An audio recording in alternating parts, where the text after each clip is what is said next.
ఓం నమ శివాయ శ్రీమాత్రే నమ. మిత్రులకి శ్రీభిలాషులకి అలాగే నన్ను ఇంతగా ఆదరిస్తున్న యూట్యూబ్ ప్రేక్షకులందరికీ కూడా పేరు పేరు ధన్యవాదాలు. మిత్రులరా, మీ అందరికీ కూడా ఆ పరాదేవత ఎల్లవెల్లలా మీతో ఉండి మీ మనోవాంఛ నెరవేర్చాలని మనస్ఫూర్తిగా కోరుకుంటున్నాను. ఈరోజు మనం ఒక అద్భుతమైన మంత్రం గురించి తెలుసుకుందాం. ఈ మంత్రాన్ని జపించడం వల్ల ప్రతి ఒక్కరు మీకు అనుకూలంగా ఉంటారు. మీలో ఆకర్షణ శక్తి పెరుగుతుంది, సమ్మోహన శక్తి కూడా పెరుగుతుంది. ఈ అద్భుతమైన మంత్రం అప్సర వశీకరణ మంత్రం. ఈ మంత్రం ఎలా చేయాలి, ఏ విధంగా తెలుసుకుందాం. ఈ మంత్రం జపించడం వల్ల మీలో ఆకర్షణ శక్తి పెరుగుతుంది. అలాగే ఈ మంత్రం ప్రతి ఒక్కరూ కూడా, అంటే ఆడవారైన మగవారైనా చేయవచ్చు. నివారణ బదులు చెప్తాను. అలాగే ప్రతి ఒక్కరూ మీకు అనుకూలంగా ఉంటారు. ఎవరైతే బాగా శత్రువులుగా ఉన్నారో వారి మీద కూడా మీరు ప్రయోగం చేయవచ్చు. శత్రువులు మిత్రులుగా మారుతారు. అలాగే కుటుంబ సభ్యులు గొడవపడి ఇంటి నుండి బయటికి వెళ్ళిపోయినట్లయితే వారిని తిరిగి ఇంటికి రావడానికి ఈ మంత్రాన్ని ప్రయోగించవచ్చు. అలాగే భర్త లేదా భార్య, పిల్లలు కూడా, అలాగే మీ స్నేహితులు, ప్రేమికుల మధ్య గొడవలు జరిగి విడిపోయినా మళ్ళీ మీరు వాళ్ళతో కలవాలి అనుకున్నప్పుడు అటువంటి అవకాశం లేకుండా ఇబ్బంది పడుతూ ఉన్నా మీరు ఈ మంత్రాన్ని జపించవచ్చు. ఈ ఉపాయం చేయడం వల్ల మీలో సమ్మోహన శక్తి పెరుగుతుంది. చాలా తేలికైన అద్భుతమైన వశీకరణ మంత్రం. ఈ మంత్రం అప్సర వశీకరణ మంత్రం అంటారు. ఈ మంత్రాన్ని ఆడవారైన మగవారైనా జపించవచ్చు. ఆడవారు నెలసరి టైంలో జపించకూడదు. నియమ నిబంధనలు అన్నీ చెప్తాను.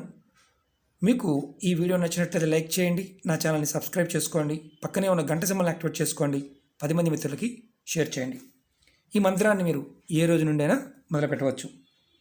ఈ మంత్రాన్ని ఉదయం మీరు 5:30 లోపు, అంటే 5:30 లోపు పూర్తి చేయాలి. సూర్యోదయానికంటే ముందు ఉదయం 3 గంటల దగ్గర నుంచి తెల్లవారుజామున 5:30 లోపు పూర్తి చేయాలి. ముందుగా లెగిచి స్నానం చేసి, తలస్నానం చేయవలసిన అవసరం లేదు.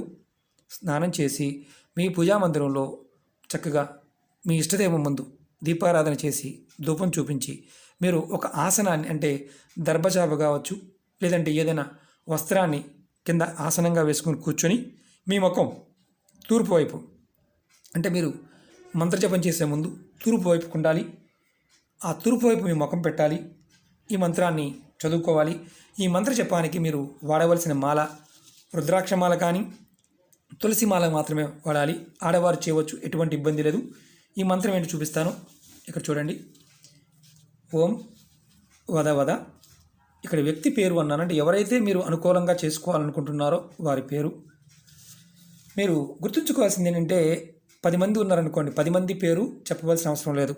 ఒక్కరి పేరు మాత్రమే చెప్పాలి.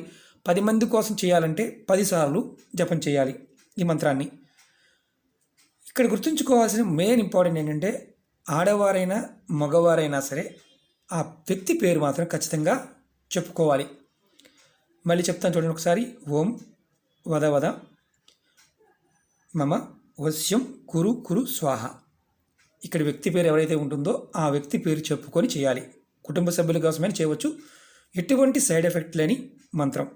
ఓం వద వద మమ వశ్యం కురు కురు స్వాహ. ఈ మంత్రాన్ని మీరు మాలతో 108 సార్లు జపం చేయాలి. ఇది కంటిన్యూగా 45 రోజులు చేయాలి. మీరు ఆడవారికి మధ్యలో నెలసరి వచ్చినప్పుడు ఆ 5 రోజులు సమయాన్ని వదిలేసి మిగతా సమయంలో మీరు కంటిన్యూగా చేయాలి. ఇది సూర్యోదయానికంటే ముందు చేయాలి.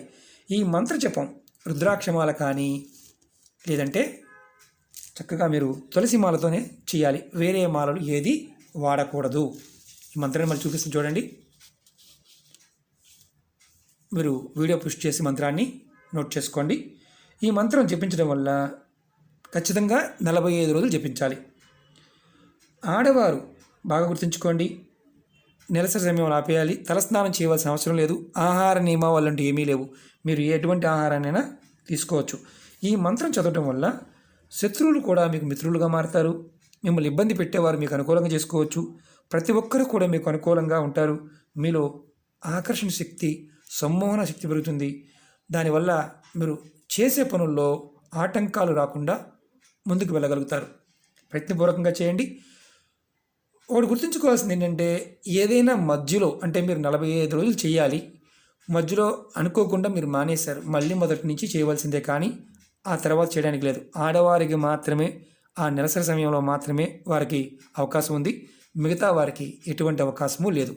మీరు ప్రతిరోజు కూడా స్నానం చేయాలి, ఉదయాన్నే సూర్యోదయాని కంటే ముందు స్నానం చేయాలి, దీపారాధన చేయాలి, ధూపం చూపించాలి, ఆసనం వేసుకొని ఇది చేయాలి. ఖచ్చితంగా మీరు అనుకున్నట్టుగా అందరూ కూడా మీకు అనుకూలంగా మారుతారు. మీకు అనుమానం రావచ్చు, 10 మంది ఉంటే 10 మందికి చేయవచ్చా? 10 మందికి మీరు జపం చేయవచ్చు. ముందు ఒక వ్యక్తి పేరు అనుకొని 108 సార్లు, ఆ తర్వాత రెండో వ్యక్తి పేరు అనుకొని 108 సార్లు, అలా 10 మంది ఉంటే 10 మంది పేర్లు కూడా 108 సార్లు, అది కూడా సూర్యోదయానికంటే ముందు అనుకోవాలి. ఒక్కొక్కరికి 108 సార్లు అనుకోవాలి. ఇక్కడ ఏదైతే వ్యక్తి పేరు చెప్పానో అక్కడ మీరు ఎవరైతే మీకు అనుకూలంగా చేసుకోవాలనుకుంటున్నారో వారి పేరు అనుకొని చేయండి. ఓకే మిత్రులారా, మీకు ఈ వీడియో నచ్చినట్లయితే లైక్ చేయండి, నా ఛానల్ సబ్స్క్రైబ్ చేసుకోండి, పక్కనే ఉన్న గంట సింబల్ యాక్టివేట్ చేసుకోండి, 10 మంది మిత్రులకు షేర్ చేయండి. అలాగే అనేక రకాల సమస్యల గురించి అడుగుతూ ఉన్నారు, నా వీడియోస్లోకి వెళ్ళండి, మీరు ఆచరించగలిగేదాన్ని ప్రయత్నించేయండి.